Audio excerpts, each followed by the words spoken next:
আমরা কি করতেছিলাম জানো, আর্থিক বিবরণী করতেছিলাম, তাই না বলো? আচ্ছা, এই আর্থিক বিবরণীর বেসিক ক্লাসগুলো ছাড়া কিন্তু ম্যাথ করা সম্ভব না। ওকে, তো আজকে বেসিক্যালি আমরা যেটা করবো, আমাদের মেইন ক্লাস যেটা, সেখানে আমরা কি করবো বলো তো, ম্যাথ সলভ করবো। তো এই যে ম্যাথ যে সলভ করবো, ম্যাথ সলভ করতে গেলে মাস্ট বি তোমার বেসিকগুলো জানা থাকতে হবে, ঠিক আছে? রেয়া মিলের কে কোথায় যায় আর সমন্বয়ের কে কোথায় যায়। তো আমরা তো অলরেডি রেয়া মিলের কে কোথায় যায় এটা তো আমরা জেনে গেছি, তাই না? তো আমাদের আজকে এখন আমরা যেটা শিখবো সেটা হলো সমন্বয় কে কোথায় যাবে। ওকে ওকে স্যার, তো ঠিক আছে, আমরা তাহলে ক্লাস স্টার্ট করতেছি। তো আর্থিক বিবরণীর কয়টা অংশ স্যার? দুইটা অংশ। আমরা যদি আর্থিক বিবরণীর কোয়েশ্চেনগুলো অ্যানালাইসিস করি, তো কোয়েশ্চেনের মধ্যে আমরা কয়টা পার্ট পাবো? দুইটা পার্ট পাবো, রাইট? একটা পার্ট হচ্ছে কি রেয়া মিল, আর একটা পার্ট কি সমন্বয়, অর্থাৎ রেয়া মিল অ্যান্ড সমন্বয়, এই দুইটা অংশ নিয়ে আর্থিক বিবরণীর কোয়েশ্চেনগুলো তৈরি করা হয়, তাই না বলো?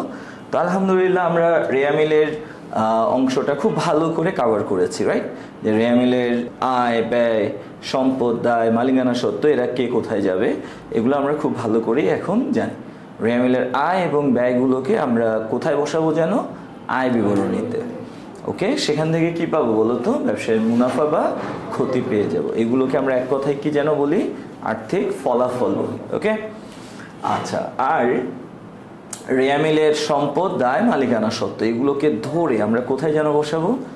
আর্থিক অবস্থার বিবরণীতে। ওকে, আর্থিক অবস্থা বলতে কি বোঝায়? ব্যবসায়ের মোট সম্পদ, মোট দায় এবং মালিকানা সত্ত্বের পরিমাণটাকে বোঝায়। ওকে, তো আমরা আজকে ফোকাস করব কোথায়? সমন্বয়। বেসিক্যালি আমাদের আজকের ক্লাসটা কাকে নিয়ে? সমন্বয়কে নিয়ে। ওকে, আচ্ছা, সমন্বয় আসলে অনেকে অনেক চেষ্টা করে, বাট দেখা যায় যে কনফিউশনে ভুগে। হ্যাঁ, প্রচণ্ড পরিমাণে কনফিউশনে ভুগে যে সমন্বয় এটা কেমনে করতে হয়, এটা কি জিনিস, এটা কিভাবে করব। হ্যাঁ, তো এই যে একটা ফোবিয়া, এই ফোবিয়াটা আমাদের মাথায় ঢুকতে দেয়া যাবে না। তো আমরা এই সমন্বয় সংক্রান্ত ফোবিয়া বা ভীতিটাকে কিভাবে ওভারকাম করতে পারি? যদি আমরা কিছু ইম্পর্টেন্ট সমন্বয় লিস্টেড করি এবং ওই সমন্বয়গুলো খুব ভালো করে শিখে ফেলি। ওকে, তো বেসিক্যালি সমন্বয় এটা কিন্তু বিশাল বড় একটা সমুদ্রের মতো, অসংখ্য অগণিত সমন্বয় আছে। ওকে, সো অনেকের ইন্টেনশন এরকম যে আমি সমন্বয়গুলো মুখস্থ করে ফেলবো, বাস হয়ে যাবে। বাট তুমি যদি মুখস্থ করতে চাও, কয়টা মুখস্থ করবে? এত অসংখ্য সমন্বয় কি মুখস্থ করা সম্ভব না? তাহলে আন্তাজে যারা সমন্বয় মুখস্থ করতে যাবা তাদের কিন্তু বিপদ আছে। সমন্বয় আগে বুঝতে হবে, এরপরে আমরা মুখস্থ করব। ওকে, তো আসো তাহলে আমরা সমন্বয়ের পার্টটাকে এক্সপ্লেইন করি। প্রথম কথা হলো, এই যে আমরা সমন্বয় বলতেছি, যেটাকে ইংলিশে বলা হয় কি? অ্যাডজাস্টমেন্ট। ওকে, তো সমন্বয় বা অ্যাডজাস্টমেন্ট বা অ্যাডজাস্টিং জার্নাল এগুলো আসলে কি জিনিস তোমরা কি জানো? সমন্বয় বলতে আমরা কাকে বুঝি? আচ্ছা দেখো, আমরা যখন হিসাব করি, আমরা কি অনন্তকালের জন্য হিসাব করব? Of course not. আমরা যখন হিসাব করব অবশ্যই একটা নির্দিষ্ট মেয়াদকাল থাকবে, রাইট? তাহলে আমাদের হিসাবগুলো হয় কিসের ভিত্তিতে? একটা নির্দিষ্ট মেয়াদকালের ভিত্তিতে। ধরো আমরা হিসাব করতেছি 2024 সালের জন্য, তার মানে আমাদের হিসাবকালটা কি? 2024। ওকে, তো আমরা আমাদের হিসাবের বইতে 2024-এর সাথে যারা রিলেটেড জাস্ট তাদেরকেই কিন্তু ইনক্লুড করব বা অন্তর্ভুক্ত করব, তাই না বলো? যারা 24-এর সাথে ইনক্লুডেড না, ধরো 23 সালের অথবা 25 সালের কোনো কিছু, এটা কি 24 সালের হিসাবের মধ্যে আসা উচিত? বলো, উচিত না, কারণ আমাদের হিসাবকালটা কি? 2024। সো আমরা আমাদের হিসাবের খাতার মধ্যে শুধুমাত্র 24 রিলেটেড যে লেনদেনগুলো আছে, যে হিসাবগুলো আছে, তাদেরকেই অন্তর্ভুক্ত করবো, রাইট? আচ্ছা, এখন ধরো এমন একটা ঘটনা ঘটলো যে 24 সালের সাথে জড়িত, বাট ভুলবশত বা আনফর্চুনেটলি বলা যায় যে ধরো অসতর্কতাবশত আমাদের কিছু হিসাব মিসিং হয়ে গেছে, 24 সালের সাথে সম্পৃক্ত, অথচ আমরা অসাবধানতাবশত আমাদের হিসাবের বইতে ওই হিসাবগুলোকে অন্তর্ভুক্ত করি নাই। তো সব কিছু করার পর যখন তুমি দেখলা, আরে আমার তো এই হিসাবগুলো বা এই লেনদেনগুলো ঘটছে 24 সালে, বাট আমি তো লিখি নাই, এখন কি করবা বলো তো? তুমি কি এগুলা অ্যাভয়েড করবা? Of course not. এই মিসিং হওয়া লেনদেনগুলোকে বা মিসিং হওয়া হিসাবগুলোকে তুমি আবার কি করবা, তোমার হিসাবের বইতে অন্তর্ভুক্ত করবা। তাহলে দেখো আমরা 24 সালের জন্য হিসাব করতেছি, আমাদের হিসাবকালের সাথে সংশ্লিষ্ট বাট ভুলবশত আমাদের হিসাবের বই থেকে বাদ পড়ে গেছে এই লেনদেনগুলোকে আমরা হিসাবের বইতে অন্তর্ভুক্ত করার জন্য যে কাজগুলো করব ওই কাজগুলোকে কি বলা হবে, সমন্বয়। ওকে, আবার এমনটা হইতে পারে না যে 24 সালের সাথে রিলেটেড না, সম্পৃক্ত না, বাট আমরা ভুলবশত 24 সালের হিসাবকালে কি করেছি, অন্তর্ভুক্ত করেছি। এরকমটা হতে পারে নাকি পারে না? পারে। তাহলে 24 সালের সাথে জড়িত না, হতে পারে এটা 23 সালের, হতে পারে এটা 25 সালের, বাট আমরা কি করলাম, 24 সালের হিসাবের বইতে এগুলোকে অন্তর্ভুক্ত করে ফেললাম। তো পরবর্তীতে গিয়ে আমরা দেখলাম আরে এই লেনদেনগুলো, এই হিসাবগুলো তো 24 সালের সাথে ইনক্লুডেড না, রিলেটেড না, বাট আমি ভুলবশত লিখে ফেলছি। এখন আমি কি করবো, চেপে যাব? হ্যাঁ, যা করছি থাক, করবো এটা না। এটা কিন্তু অ্যাকাউন্টিংয়ের ইথিক্স বিরোধী। ওকে, কারণ অ্যাকাউন্টিংয়ের একটা বিশেষ বৈশিষ্ট্য হলো যে হিসাব বিজ্ঞান হচ্ছে জবাবদিহিতার একটা মাধ্যম, রাইট? সো যখন আমরা দেখবো আরে 24 সালের সাথে রিলেটেড না, বাট আমরা লিখে ফেলছি, এখন আমাদের দায়িত্ব কি, এইগুলোকে হিসাবের বই থেকে বাদ দিয়ে দেয়। ওকে, তাহলে আমাদের হিসাব কালের সাথে সম্পৃক্ত না, বাট ভুলবশত আমরা লিখে ফেলছি, এগুলা বাদ দেওয়ার জন্য হিসাব বিবরণী থেকে আমরা যে কাজগুলো করব সেটাকেও কি বলা হবে, সমন্বয়। ওকে স্যার, তাহলে এখানে তোমরা যারা আছো সমন্বয়ের ধারণাটা কি বুঝতে পেরেছো? আচ্ছা, তার মানে সমন্বয় হচ্ছে এমন কাজ যার মাধ্যমে আমরা কি করি, আমাদের হিসাবকালের সাথে সম্পৃক্ত বাট আমরা ভুলবশত হিসাবের বইতে লিপিবদ্ধ করি নাই, সেগুলোকে অন্তর্ভুক্ত করা হয় হিসাবের বিবরণীতে। আর হিসাবকালের সাথে সম্পৃক্ত না, বাট আমরা ভুলবশত লিখে রাখছি, অন্তর্ভুক্ত করে ফেলছি, সেগুলোকে বাদ দেওয়া হয়। ওকে, ক্লিয়ার স্যার? তাহলে সমন্বয়ের কনসেপ্টটা কি ক্লিয়ার? সবাই বুঝতে পেরেছ? ওকে, তাহলে লাস্ট ওয়ান টাইম আমরা যদি সমন্বয় সম্পর্কে বলি, আমরা কি বলবো বলো? আমরা একটা নির্দিষ্ট হিসাবকালের জন্য হিসাব করে থাকি, ওই হিসাবকালের সাথে সম্পৃক্ত বাট ভুলবশত আমরা হিসাবের বিবরণীতে লিখি নাই এমন কোনো লেনদেন যদি থেকে থাকে, ওই লেনদেনগুলোকে হিসাবের বইতে লিপিবদ্ধ করার জন্য এবং হিসাবকালের সাথে সম্পৃক্ত না বাট ভুলবশত আমরা লিখে রাখছি, এই ধরনের লেনদেন হিসাবের বই থেকে বাদ দেওয়ার জন্য বা হিসাব বিবরণী থেকে বাদ দেওয়ার জন্য আমরা যে কাজগুলো করব ওই কাজগুলোকে কি বলা হবে, সমন্বয় বলা হবে। ক্লিয়ার? গুড। তো আমি একটু আগেই তোমাদেরকে বলেছি যে সমন্বয় অসংখ্য, হাজার হাজার, সমুদ্রের মতো। ওকে, তো এত সমন্বয় যদি আমি মুখস্থ করতে যাই কখনোই আমি শেষ করতে পারবো না। দ্যাটস ওয়াই সমন্বয়টা মুখস্থ করার চেয়ে বুঝতে হবে বেশি। ওকে, অ্যাকাউন্টিংয়ের বেসিক প্রিন্সিপালসগুলো দিয়েই আমরা কি করব, সমন্বয়গুলোকে সলভ করার চেষ্টা করব। তবে তার আগে আসো আমরা একটা চেকলিস্ট দেখি। ওকে, এটা হলো সমন্বয়ের একটা চেকলিস্ট।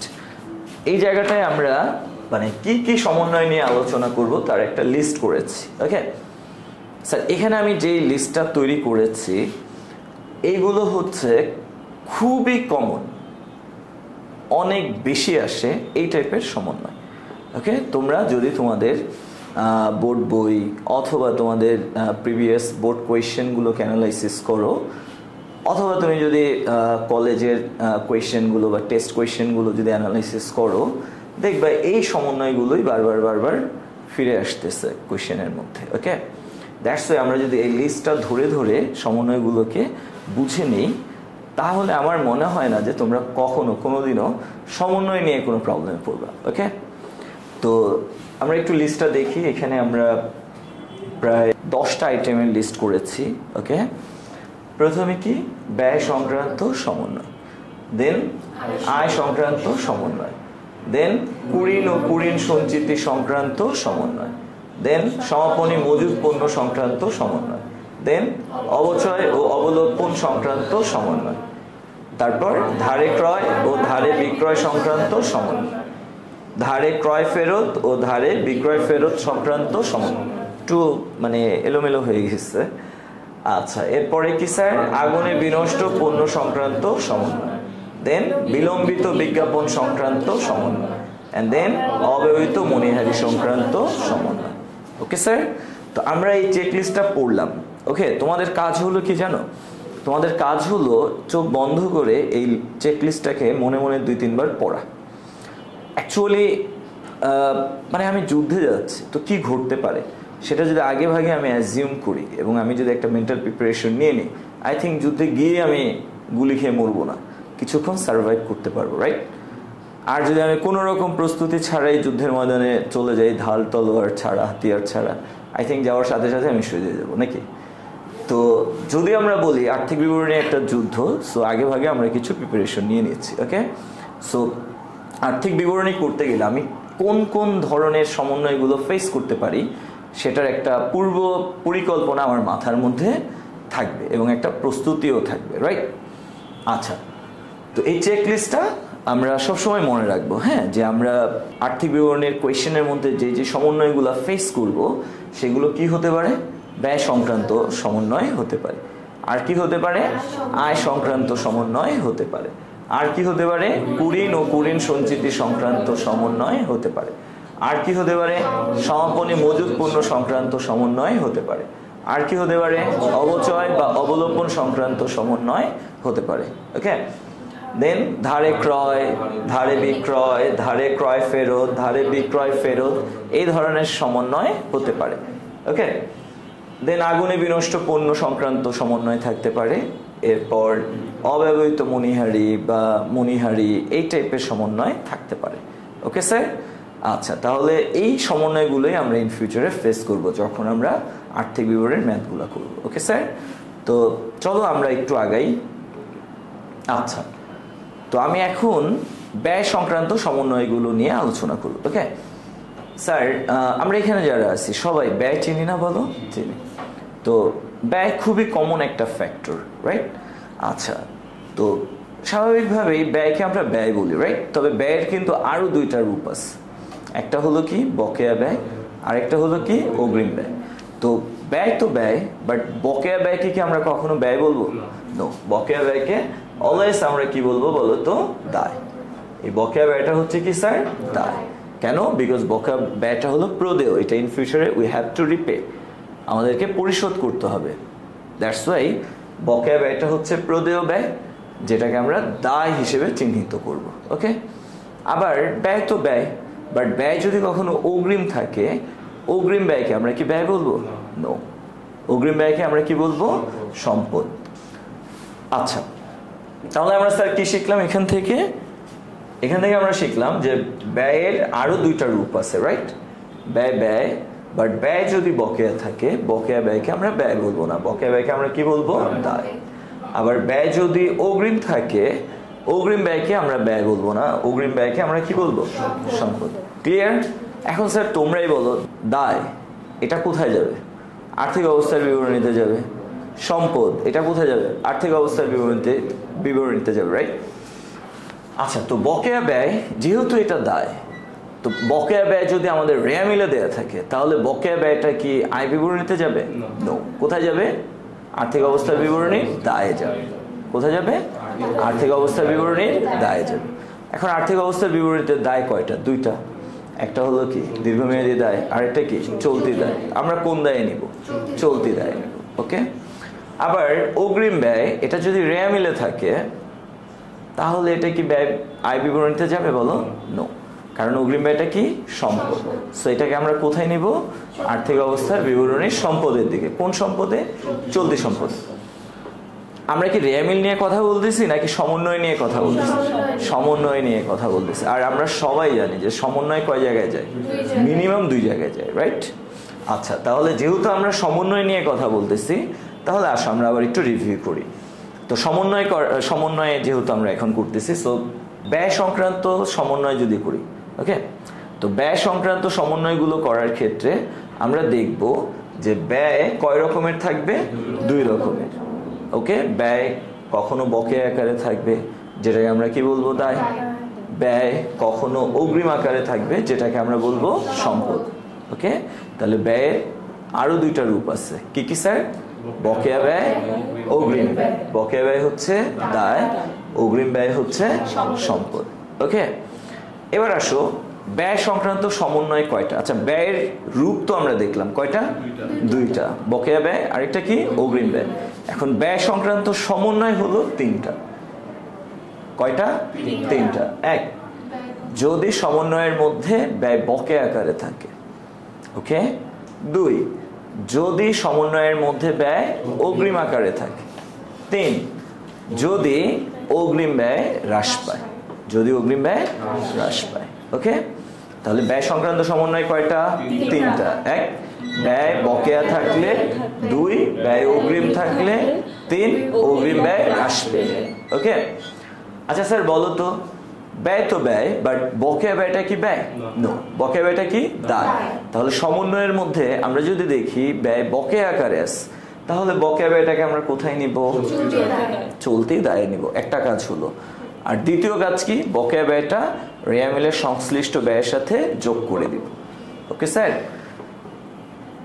আচ্ছা, এখানে একটা জিনিস আমাদের মাথায় রাখতে হবে, সেটা হলো ব্যয় আর আয় উভয়ের ক্ষেত্রে, মানে সমন্বয়ের বকেয়া ব্যয় বকেয়া আয়, অগ্রিম ব্যয় অগ্রিম আয়, উভয়ের ক্ষেত্রে একটা কমন মিল মানে বিষয় আছে।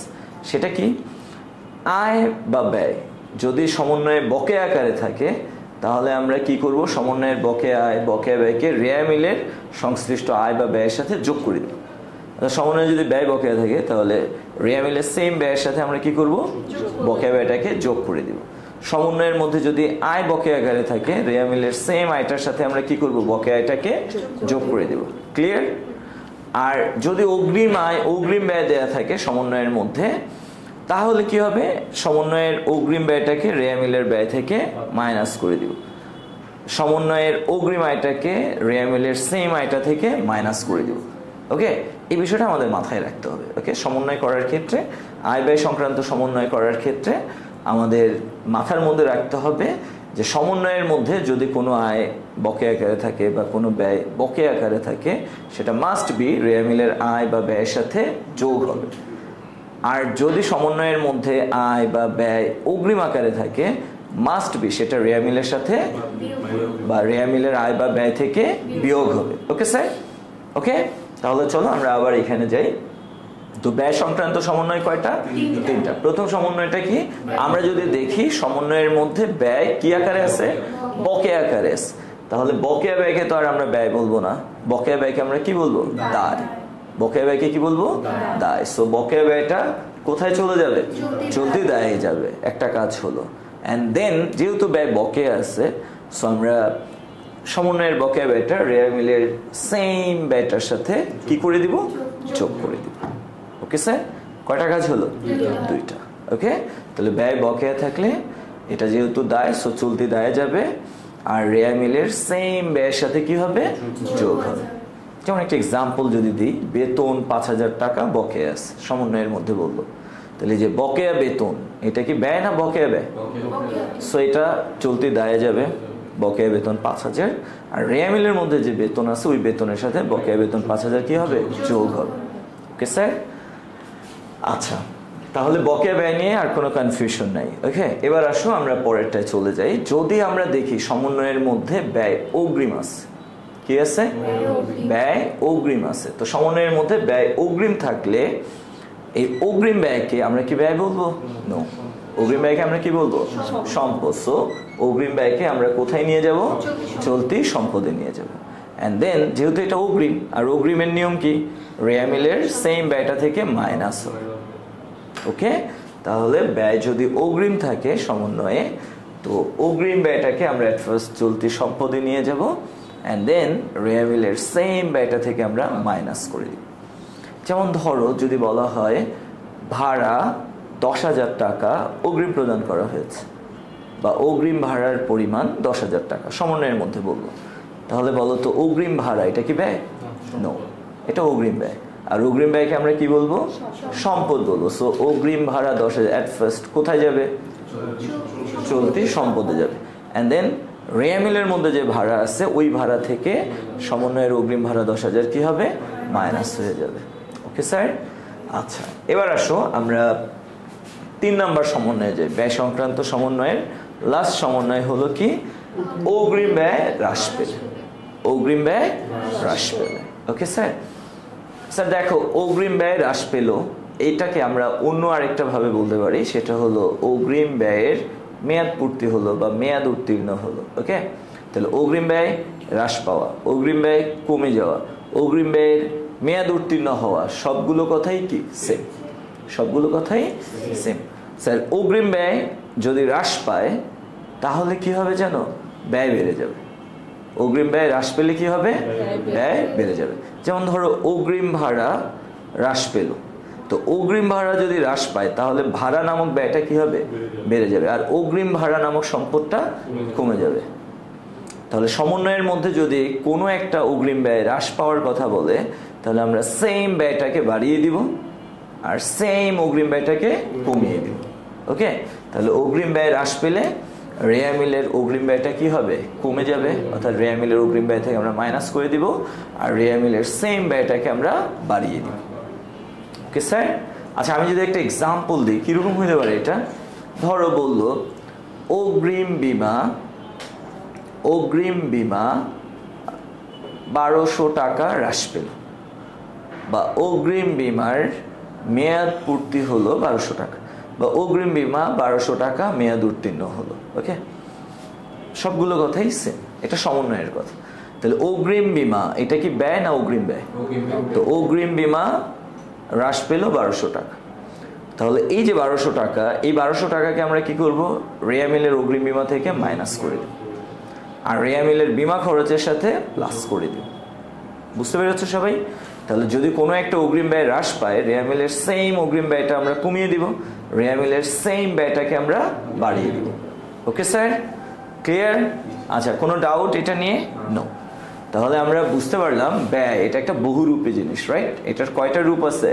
তিনটা। ব্যয় ব্যয়, বাট অগ্রিম ব্যয় যদি থাকে ওইটার ব্যয় হবে না, ওটা কি হয়ে যাবে? সম্পদ। কোন ধরনের সম্পদ? চলতি সম্পদ। ব্যয় যদি বকেয়া থাকে ওইটার ব্যয় থাকবে না, ওইটা কি হবে? দায়। কোন ধরনের দায়? চলতি দায়। ওকে স্যার, গুড। আচ্ছা এবার আসো আমরা আয় সংক্রান্ত কিছু সমন্বয় দেখি। হ্যাঁ, তো ব্যয় সংক্রান্ত সমন্বয় কয়টা ছিল? তিনটা। সেম ভাবে আয় সংক্রান্ত সমন্বয়ও কয়টা? তিনটা। ওকে, এক হলো আয় বকেয়া থাকলে, দুই আয় অগ্রিম থাকলে, তিন অগ্রিম আয় হ্রাস পেলে। ওকে, ওই যে ব্যয় যেমন বহুরূপী, তিনটা রূপ, ব্যয় বকেয়া ব্যয় অগ্রিম ব্যয়, সেম ভাবে আয়টাও কি স্যার? বহুরূপী। আয়েরও কয়টা রূপ? তিনটা রূপ। এক হলো আয়, দুই অগ্রিম আয়, তিন বকেয়া আয়। তো আয় তো আয়, বাট আয় যদি বকেয়া থাকে, বকেয়া আয়কে আমরা কি আয় বলবো? নো, বকেয়া আয়কে আমরা কি বলবো? সম্পদ। ওকে, কারণ এই টাকাটা পাওয়া যাবে, এটা প্রাপ্য। আর আয় যদি অগ্রিম থাকে, অগ্রিম আয়কে আমরা কি আয় বলবো? না, অগ্রিম আয়কে আমরা আয় বলবো না, অগ্রিম আয়কে আমরা কি বলবো? দায়। কেন? বিকজ এটা অনুপার্জিত, অর্থাৎ আমি এখনো এই টাকাটা উপার্জন করি নাই, আমি সেবা দেই নাই, আমি পণ্য দেই নাই, এবার টাকা নিয়ে নিয়েছি, তার মানে যার কাছ থেকে নিয়েছি সে আমার কাছে টাকাটা পায়, এটা অনুপার্জিত। দ্যাটস তো এটা হচ্ছে কি? দায়। ওকে, তাহলে আয়ের কয়টা রূপ? আয়, বকেয়া আয়, অগ্রিম আয়। আয় আয়, বাট বকেয়া আয়টা কি? সম্পদ। অগ্রিম আয়টা কি? দায়। তো আমাদের সমন্বয় কয়টা? তিনটা। প্রথমটা হলো আয় বকেয়া থাকলে। তো আয় যদি বকেয়া থাকে, এই বকেয়া আয়কে তো আমরা আয় বলবো না, আমরা কি বলবো? সম্পদ বলবো। দ্যাটস ওয়াই বকেয়া আয়টাকে এট ফার্স্ট আমরা কোথায় নিয়ে যাব? চলতি সম্পদে নিয়ে যাব। ওকে, এন্ড দেন আমরা তো সবাই জানি আয় বা ব্যয় বকেয়া থাকলে কি হয়? রেয়া মিলের সংশ্লিষ্ট আয়ের সাথে বা ব্যয়ের সাথে কি হয়? যোগ হয়। সো বকেয়া আয়টাকে আমরা রেয়া মিলের সেম আয়টার সাথে কি করব? যোগ করে দিব। ওকে, তাহলে আয় বকেয়া থাকলে কয়টা কাজ? দুইটা কাজ। বকেয়া আয়টাকে আমরা এট ফার্স্ট কোথায় নিব? চলতি সম্পদে, আর রেয়া মিলের সেম আয়টার সাথে আমরা কি করব? যোগ করে দিব। ওকে, একটা এক্সাম্পল দেওয়া যেতে পারে। ধরো আমরা যদি বলি লভ্যাংশ বকেয়া আছে 500 টাকা, লভ্যাংশ বকেয়া আছে 500 টাকা। ওকে, বা বিনিয়োগের সুদ বকেয়া আছে 500 টাকা। আচ্ছা, বিনিয়োগের সুদ এটা আমাদের জন্য কি? আয়, বাট সমন্বয়ের মধ্যে কি বিনিয়োগের সুদ 500 বললো নাকি বিনিয়োগের বকেয়া সুদ 500 বললো? এটা কি আয় না বকেয়া? আচ্ছা, বকেয়া আয়কে আমরা কি করবো? এট ফার্স্ট চলতি সম্পদে নিয়ে যাব। তাহলে বিনিয়োগের বকেয়া সুদ 500 টাকা আমরা কোথায় নিলাম? চলতি সম্পদে নিলাম। এন্ড দেন এই 500 টাকাকে আমরা কি করবো? রেয়া মিলের মধ্যে যে বিনিয়োগের সুদ আছে সেটার সাথে যোগ করে দিব। Okay sir? তাহলে আয় বকেয়া থাকলে কয় জায়গায় যাচ্ছে? এট ফার্স্ট কোথায় যাচ্ছে? চলতি সম্পদে। এন্ড দেন কি হচ্ছে?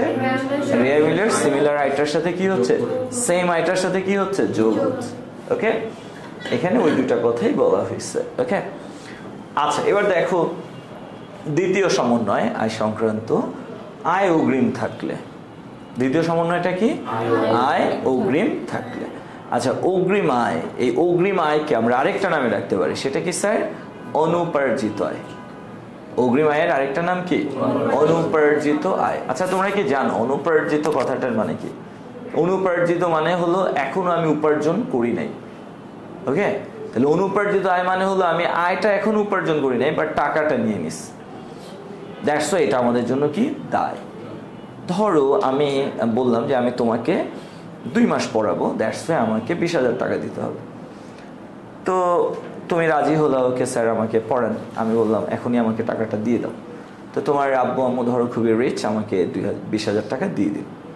আচ্ছা বলো, আমি যে 20,000 টাকা নিয়েছি আমি কি এখনো তোমাকে পড়িয়েছি? নো। আমি টাকাটা নিয়ে পরের দিন বললাম সরি, আমি আর তোমাকে পড়াবো না। আই থিঙ্ক তুমি এসে আমার গলা চেপে ধরো নাকি ফাইজলামি করেন, টাকা দেন, তাই না? বলো। আচ্ছা, তাহলে এই যে বলো আমি যে তোমাদের থেকে 20,000 টাকা নিলাম, এটা কি আমার আয়? না। এটা যদি আমার আয় হতো তাহলে কি তুমি আমার গলা চেপে ধরতা, টাকা ফেরত দেন? নো। বাট ধরো আমি তোমাকে 2 মাস পড়িয়েছি, দেন তোমার কাছ থেকে আমি 20,000 টাকা নিয়েছি। এখন যদি বলি যে না আমি আর তোমাকে পড়াবো না, তুমি কি টাকাটা ফেরত চাইবা? না স্যার, আমার 20,000 টাকা ফেরত দেন, দিতে হবে, বলতে পারবা? বলো না। তাহলে আমরা যদি সেবা প্রদান করে বা পণ্য বিক্রি করে কোনো টাকা পাই, সেটাকে বলা হয় উপার্জিত আয়। কি বলে? উপার্জিত আয়। তার মানে আয় মানে উপার্জিত আয়। বাট আমি এখনো সেবা দেই নাই, পণ্য দেই নাই, বাট আগে ভাগে টাকাটা নিয়ে নিলাম, এই আয়টাকে আমরা উপার্জিত আয় বলবো না, এটাকে বলবো কি? অনুপার্জিত আয়। কি বলবো? অনুপার্জিত আয় বা অগ্রিম আয়। অনুপার্জিত আয় বা অগ্রিম আয়। Clear sir? আচ্ছা, তাহলে অগ্রিম আয়কে আমরা আরো একটা নামে রাখতে পারি, সেটা কি স্যার? অনুপার্জিত আয়।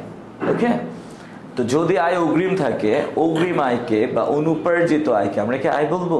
নো, এটা কি? দায়। এটা কি? দায়। সো অগ্রিম আয় বা অনুপার্জিত আয় কোথায় যাবে? চলতি দায়ে যাবে। এন্ড দেন রেয়া মিলের সংশ্লিষ্ট আয় থেকে বাদ যাবে। Okay sir? আচ্ছা, এবার আসো থার্ড সমন্বয়। আচ্ছা, আয় সংক্রান্ত এটা লাস্ট সমন্বয়। এখানে কি বললো? অগ্রিম আয় হ্রাস পেলে। অগ্রিম আয় হ্রাস পেলে। আচ্ছা বলো তো, অগ্রিম আয়কে আমরা কি বলতে পারি? অনুপার্জিত আয়। তো অগ্রিম আয় বা অনুপার্জিত আয় একই কথা। অগ্রিম ব্যয় হ্রাস পেলে আমরা কি বলতাম? মেয়াদ উত্তীর্ণ হয়েছে, রাইট? আর অগ্রিম আয় যদি হ্রাস পায়, অগ্রিম আয় হ্রাস পেলে মেয়াদ উত্তীর্ণ হয়েছে এই কথাটা আমরা বলবো না, আমরা বলবো অর্জিত হয়েছে। কি স্যার? অর্জিত হয়েছে বা উপার্জিত হয়েছে। হ্যাঁ, তাহলে অগ্রিম আয় হ্রাস পেলে অগ্রিম আয় কি হয়? অর্জিত হয় বা অগ্রিম আয় উপার্জিত হয়। তাহলে অগ্রিম আয় হ্রাস পেল যেই কথা, অগ্রিম আয় উপার্জিত হলো একই কথা। আবার অগ্রিম আয়কে আমরা অনুপার্জিত আয় বলি, রাইট? তাহলে দেখো, অগ্রিম আয় হ্রাস পেল, এটাকে আমি বলতে পারি কি? অনুপার্জিত আয় অর্জিত হলো। Okay sir? তাহলে অগ্রিম আয় হ্রাস পেল বা অনুপার্জিত আয় উপার্জিত হলো, অর্জিত হলো, সেম কথা। আচ্ছা, তাহলে অগ্রিম আয় যদি হ্রাস পায়, অগ্রিম ব্যয় হ্রাস পেলে কি হইতো? ব্যয় বেড়ে যেত। সেম ভাবে অগ্রিম আয় যদি হ্রাস পায় তাহলে কি হবে? আয় বেড়ে যাবে। অগ্রিম আয় হ্রাস পেলে বা অনুপার্জিত আয় অর্জিত হলে কি হবে? আয় বেড়ে যাবে। ওকে, দ্যাটস ওয়াই যদি সমন্বয়ে কোনো একটা অনুপার্জিত আয় অর্জিত হয়, তাহলে আমরা কি করব? রেয়া মিলের সেম অনুপার্জিত আয় বা অগ্রিম আয়টাকে কমিয়ে দিব, আর সেম আয়টাকে আমরা বাড়িয়ে দিব। ক্লিয়ার? তাহলে অনুপার্জিত আয় অর্জিত হলে রেয়া মিলের সংশ্লিষ্ট অগ্রিম আয় থেকে কি হবে? বাদ যাবে, এন্ড রেয়া মিলের সংশ্লিষ্ট আয়ের সাথে যোগ হবে। একটা এক্সাম্পল দেওয়া যেতে পারে। ধরো এরকম বললো, অনুপার্জিত সেবা আয় অর্জিত হলো 5,000 টাকা। অনুপার্জিত সেবা আয় অর্জিত হলো 5,000 টাকা। ওকে, তাহলে অনুপার্জিত সেবায় যদি অর্জিত হয় তার মানে অনুপার্জিত সেবায় কমে গেল বা অগ্রিম সেবায় কমে গেল। দ্যাটস ওয়াই আমরা রেয়া মিলের অনুপার্জিত সেবায় থেকে 5,000 টাকা কি করব, মাইনাস করে দেব। ওকে, অ্যান্ড দেন কি করব, রেয়া মিলের সেবা আয়ের সাথে 5,000 টাকা প্লাস করে দেব। Okay sir, clear? তাহলে আমরা আয় সংক্রান্ত কয়টা সমন্বয় দেখলাম? 3টা। 1, আয় বকেয়া থাকলে। 2, আয় অগ্রিম থাকলে বা অনুপার্জিত থাকলে। 3, অগ্রিম আয় হ্রাস পেলে বা অনুপার্জিত আয় উপার্জিত হলে। ওকে, এখন বলো তো আয় আর ব্যয় সংক্রান্ত কোনো সমন্বয় নিয়ে ডাউট আছে তোমাদের? নো। তো আমরা যদি আর্থিক বিবরণী করতে যাই তাহলে আমরা আয় সংক্রান্ত কয়টা সমন্বয় ফেস করব? 3টা। আয় বকেয়া থাকতে পারে, আয় অগ্রিম থাকতে পারে, অগ্রিম আয় হ্রাস পেতে পারে। এবং কখন কি ঘটবে বা কখন কি করব এটাকে আমরা জানি? জানি। ওকে, দেন ব্যয় সংক্রান্ত আমরা কয়টা প্রবলেম ফেস করতে পারি? 3টা। ব্যয় বকেয়া থাকতে পারে, ব্যয় অগ্রিম থাকতে পারে এবং অগ্রিম ব্যয় হ্রাস পেতে পারে। রাইট? ওকে স্যার, এখন আসো আমরা এই যে এতক্ষণ যা কিছু শিখলাম তার ভিত্তিতে আমরা একটা ছোট্ট এক্সাম্পল দেখে নিই। হ্যাঁ, এটা ঢাকা বোর্ডের একটা কোয়েশ্চেন। তো আমরা এই কোয়েশ্চেনটা যদি দেখি, এখানে কি দেয়া আছে বলো তো? একটা রেয়া মিল দেয়া আছে আর এখানে কিছু সমন্বয় দেয়া আছে। এই যে অন্যান্য তথ্য, এই অন্যান্য তথ্যগুলাকে আমরা কি বলি? সমন্বয় বলি। তাহলে আমাদের কোয়েশ্চেনে একটা রেয়া মিল থাকবে, কিছু সমন্বয় থাকবে। রাইট? তো রেয়া মিলের কে কোথায় যাবে এগুলো তো আমরা এখন খুব ভালো করেই জানি, তাই না? আমাদের বিগত 3টা বা 4টা যে ক্লাস হয়েছিল ওই ক্লাসগুলোতে আমরা এগুলো শিখেছি। ওকে, তো আজকে আমরা আলোচনা করব কি নিয়ে স্যার? সমন্বয় নিয়ে। আর এই সমন্বয়গুলো খুবই সিলেক্টেড সমন্বয়। হ্যাঁ, জাস্ট এই যে এতক্ষণ আমরা ব্যয় সংক্রান্ত আর আয় সংক্রান্ত যে সমন্বয়গুলো দেখলাম এর আলোকে আমরা এই এক্সাম্পলটাকে সাজিয়েছি। ওকে, তো চলো আমরা এখন এই সমন্বয়টাকে সলভ করি। আচ্ছা, তো দেখো এখানে এট ফার্স্ট কি বলছে? বেতন বকেয়া রয়েছে 3,000 টাকা। আচ্ছা, তাহলে তোমরা বলো তো এই যে 3,000 টাকা, এই 3,000 টাকা কি বেতন নাকি বকেয়া বেতন? তাহলে এই 3,000 টাকা হলো বকেয়া বেতন। তো বকেয়া বেতনকে আমরা কি ব্যয় বলবো? না, এটা কি বলবো? দায়। কোন ধরনের দায়? তাহলে এই বকেয়া বেতনকে আমরা কোথায় নিয়ে যাব? চলতে দেয়। এই 3,000 টাকাকে এট ফার্স্ট কোথায় নেব? চলতে দেয়। এন্ড দেন আমরা কি করব? যেহেতু বেতনটা বকেয়া আছে, বকেয়া থাকলে কি হয়? রেয়া মিলের সাথে যোগ হয়। তাহলে রেয়া মিলের মধ্যে যে বেতন 12,000 টাকা, এই 12,000 টাকা বেতনের সাথে আমরা 3,000 টাকা বকেয়া বেতনকে কি করব? যোগ করে দেব। ওকে স্যার, অনেক ইজি না বলো? আচ্ছা, গুড। এবার আসলে 2 নম্বর সমন্বয়টা আমরা একটু দেখি। এখানে বললো শিক্ষানবিশ স্যালামি 2 বছরের জন্য পাওয়া গিয়েছে। আচ্ছা স্যার, তোমরাই বলো শিক্ষানবিশ স্যালামি এটা কি? আয়। শিক্ষানবিশ স্যালামিটা কি? আয়। আচ্ছা বলো, আমরা কি 2 বছরের হিসাব করতেছি? নো, আমাদের হিসাবকাল সর্বোচ্চ কি 1 বছর। তার মানে আমরা 1 বছরের হিসাব করতেছি। সো আমাদের শিক্ষানবিশ স্যালামি পাওয়া উচিত কয় বছরের? বাট আমরা পেয়েছি 2 বছরের। রাইট? তাহলে বলো তো এই যে 2 বছরের জন্য আমরা যে শিক্ষানবিশ স্যালামি পেলাম, আমাদের কোয়েশ্চেনের মধ্যে শিক্ষানবিশ স্যালামি দেয়া আছে কত টাকা? 4,000 টাকা। এই যে 4,000 টাকা শিক্ষানবিশ স্যালামি, এটা কি আমাদের এই বছরের জন্য? নো। কয় বছরের জন্য? 2 বছরের জন্য। তার মানে এই বছরের জন্য এবং আগামী বছরের জন্য। মোট কয় বছরের জন্য? 2 বছরের জন্য। তাহলে আমরা কি বলতে পারি বলো তো? এখান থেকে আমাদের কমন সেন্স কি বলতেছে? যে শিক্ষানবিশ স্যালামি অগ্রিম আছে। শিক্ষানবিশ স্যালামি কত অগ্রিম আছে? 4,000 টাকার পুরোটাই অগ্রিম? নো। 4,000 টাকা কয় বছরের জন্য? 2 বছরের জন্য। তাহলে অগ্রিম আছে কয় বছর? আমরা তো চলতি বছরেরটাকে তো আমরা কাউন্ট করতেছি। তাহলে অ্যাডভান্স 1 বছর। অ্যাডভান্স 1 বছর। তাহলে এই 4,000 টাকা হলো টোটাল 2 বছরের জন্য। তো এই বছরের জন্য কত? 2,000। আর আগামী বছরের জন্য কত? 2,000। তার মানে এইখানে আমাদেরকে কি ইনস্ট্রাকশন দেওয়া হলো? যে শিক্ষানবিশ স্যালামি 1 বছর অগ্রিম। তাহলে এটা হলো অগ্রিম আয়। রাইট? অগ্রিম শিক্ষানবিশ স্যালামি বা অগ্রিম আয়। তো তোমরাই বলো অগ্রিম আয় কি আয়? না, অগ্রিম আয়টা কি? দায়। অগ্রিম আয়টা কি? দায়। তাহলে এই যে অগ্রিম শিক্ষানবিশ স্যালামি এটাকে আমরা কোথায় বসাবো? চলতি দায়ে বসাবো। কত বসাবো? 2,000 টাকা বসাবো। রাইট? আর আমাদের এই যে রেয়া মিলের মধ্যে শিক্ষানবিশ স্যালামি আছে, যেহেতু এটা অগ্রিম শিক্ষানবিশ স্যালামি, তো অগ্রিম আয়টা চলতি দায়ে যাবে আর রেয়া মিলের সংশ্লিষ্ট আয় থেকে কি হবে বাদ যাবে। তাহলে এই যে রেয়া মিলের শিক্ষানবী সালামি 4000 আছে, এইখান থেকে আমরা কি করব 2000 মাইনাস করে দেব। ওকে স্যার, বুঝতে পেরেছো সবাই? গুড। 3, চলতি বছর লভ্যাংশ আয় বকেয়া রয়েছে 3000 টাকা। লভ্যাংশ নামক আয়টা বকেয়া রয়েছে কত? 3000। তাহলে এখানে যে 3000 টাকা আছে এটা কি আয় না বকেয়া আয়? আচ্ছা, বকেয়া আয়কে আমরা আয় বলবো? নো, কি বলবো? চলতি সম্পদ। কি বলবো? তাহলে এই 3000 টাকা কোথায় যাবে? চলতি সম্পদে যাবে, রাইট? এন্ড দেন যেহেতু আয়টা বকেয়া, সো আমরা রেয়া মিলের আয়ের সাথে কি করব? যোগ করব। তাহলে আমাদের রেয়া মিলের মধ্যে যে লভ্যাংশ প্রাপ্তি কত দিয়ে আছে? 15000। এই 15000 এর সাথে আমরা বকেয়া 3000 কে কি করব? যোগ করে দেব। ওকে স্যার, বুঝতে পেরেছো সবাই?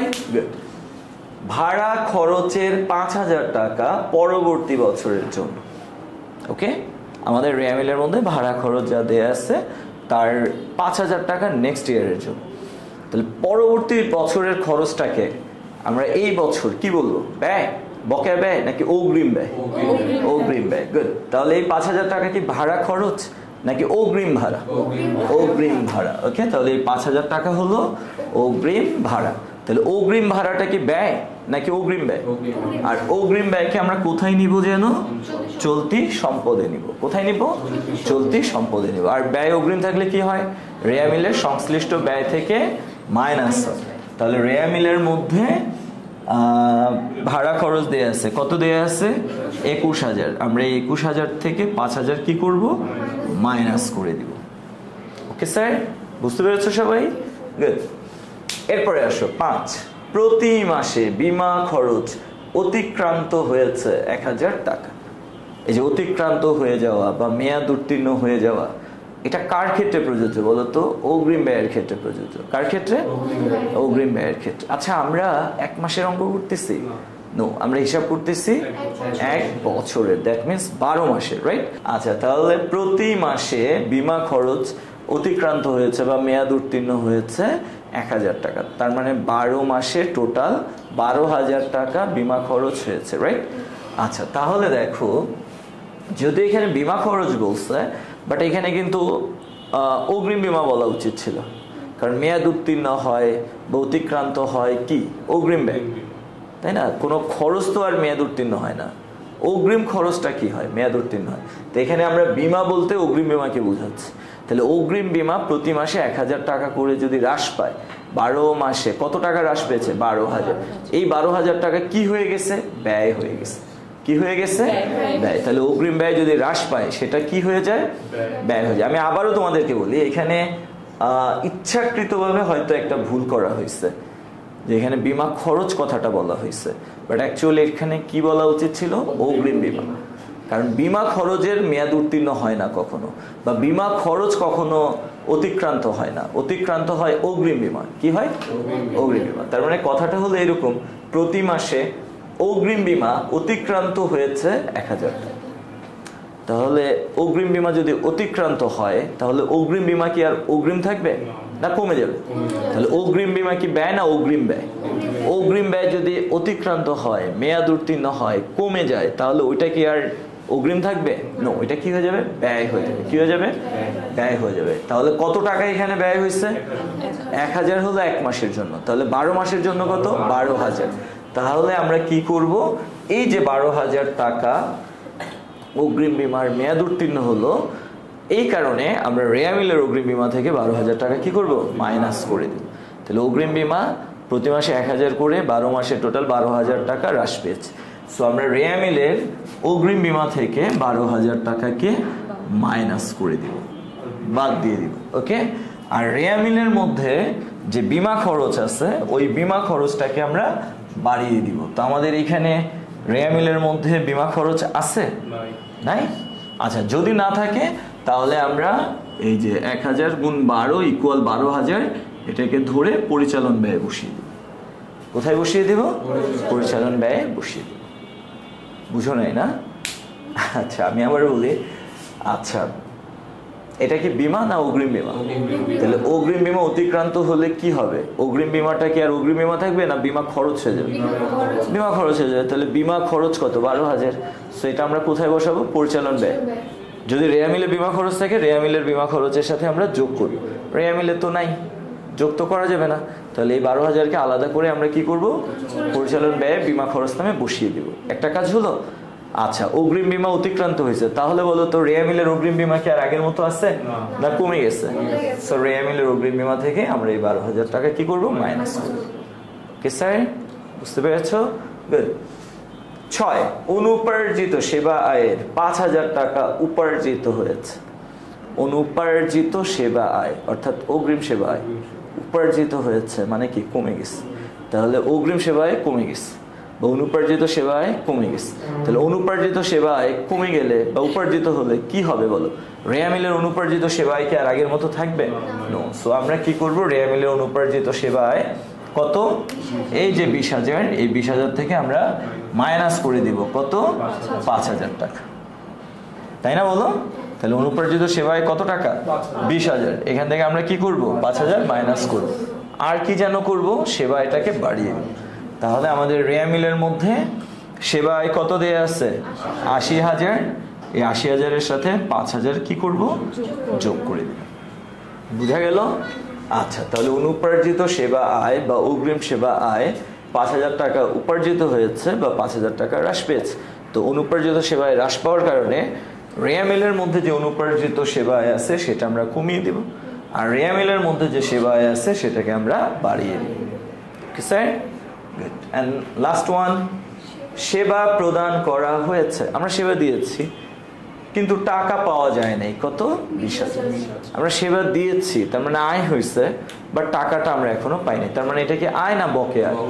তো আয় বকেয়া থাকলে কি করতে হয়? চলতি সম্পদে বসাতে হয়। তাহলে এই 20,000 টাকা কোথায় বসবে? চলতি সম্পদে বসবে, রাইট? কিন্তু একটা বিষয় আমি তোমাদের বলি, সেটা হলো সমস্ত আয় বকেয়া থাকলে ওটাকে ধরে চলতি সম্পদে বসিয়ে দেওয়া। যেমন বিনিয়োগের বকেয়া সুদ ধরে চলতি সম্পদে বসাই দিলাম। ওকে, লভ্যাংশ বকেয়া আছে, এটাকেও কি করব? চলতি সম্পদে বসিয়ে দিব। শিক্ষানবিশ সালামে বকেয়া আছে, বকেয়া শিক্ষানবিশ সালামে ধরে চলতি সম্পদে বসিয়ে দিব, রাইট? তো সমস্ত আয়ের ক্ষেত্রে আর কি যত আয় আছে সবার ক্ষেত্রে সেম নিয়ম। যদি বকেয়া আকারে থাকে সেটাকে ধরে চলতি সম্পদে বসিয়ে দিতে হবে। কিন্তু সেবায় এটা যদি বকেয়া থাকে, বকেয়া সেবায় নামে এটাকে চলতি সম্পদে বসানো যাবে না। সেবায় বকেয়া থাকলে বকেয়া সেবায় চলতি সম্পদে কত? 20,000, এইভাবে বসানো যাবে না। এই বকেয়া সেবায়টাকে কি করতে হবে? রেয়া মিলের দেনাদারের সাথে বা প্রাপ্য হিসেবের সাথে কি করতে হবে? যোগ করতে হবে। তাহলে আমাদের যে সেবা আয় বকেয়া আছে 20,000, উচিত ছিল চলতি সম্পদে বকেয়া সেবায় 20,000 এভাবে বসানো, বাট আমরা এইভাবে বসাবো না। এই বকেয়া সেবা এটাকে আমরা কি করব? রেয়া মিলের প্রাপ্য হিসাব কত? 32,000, এটার সাথে কি করব? যোগ করে দিব। বুঝতে পেরেছ? তো সেবায় বকেয়া থাকলে কি করতে হবে? এই রেয়া মিলের প্রাপ্য হিসাব বা দেনাদারের সাথে কি করতে হবে? যোগ করতে হবে। একটা কাজ হলো। আরেকটা কি? আয় বকেয়া আছে, তাহলে রেয়া মিলের সেম আয়ের সাথে কি হবে? যোগ হবে। সো রেয়া মিলের মধ্যে যে সেবা আয় আছে এই সেবা আয়ের সাথে আমরা কি করব? 20,000 টাকা যোগ করে দিই। Okay sir? তাহলে আয় আর ব্যয় সংক্রান্ত প্রায় সবগুলো উদাহরণই এখানে চলে এসে, খুবই সহজ, তাই না বলো? তাহলে আমরা যদি একটু রিভিউ করি যে আয় বকেয়া থাকলে চলতি সম্পদে যাবে, রেয়া মিলের সংশ্লিষ্ট আয়ের সাথে যোগ হবে। আয় অগ্রিম থাকলে চলতি দায়ে যাবে, রেয়া মিলের সংশ্লিষ্ট আয় থেকে বাদ যাবে। আয় অগ্রিম আয় অর্জিত হলে বা হ্রাস পেলে রেয়া মিলের সংশ্লিষ্ট অগ্রিম আয় থেকে বাদ যাবে এবং সংশ্লিষ্ট আয়ের সাথে যোগ হবে। ওকে, আর ব্যয় বকেয়া থাকলে চলতি দায়ে যাবে, রেয়া মিলের সংশ্লিষ্ট ব্যয়ের সাথে যোগ হবে। ওকে, ব্যয় অগ্রিম থাকলে চলতি সম্পদে যাবে, রেয়া মিলের সংশ্লিষ্ট ব্যয় থেকে বাদ যাবে। অগ্রিম ব্যয় হ্রাস পেলে রেয়া মিলের সংশ্লিষ্ট অগ্রিম আয় থেকে মাইনাস হবে এবং সংশ্লিষ্ট ব্যয়ের সাথে প্লাস হবে। ওকে, সো আমরা এইভাবেই আয় আর ব্যয় সংক্রান্ত সমন্বয়গুলো কমপ্লিট করব। ঠিক আছে স্যার?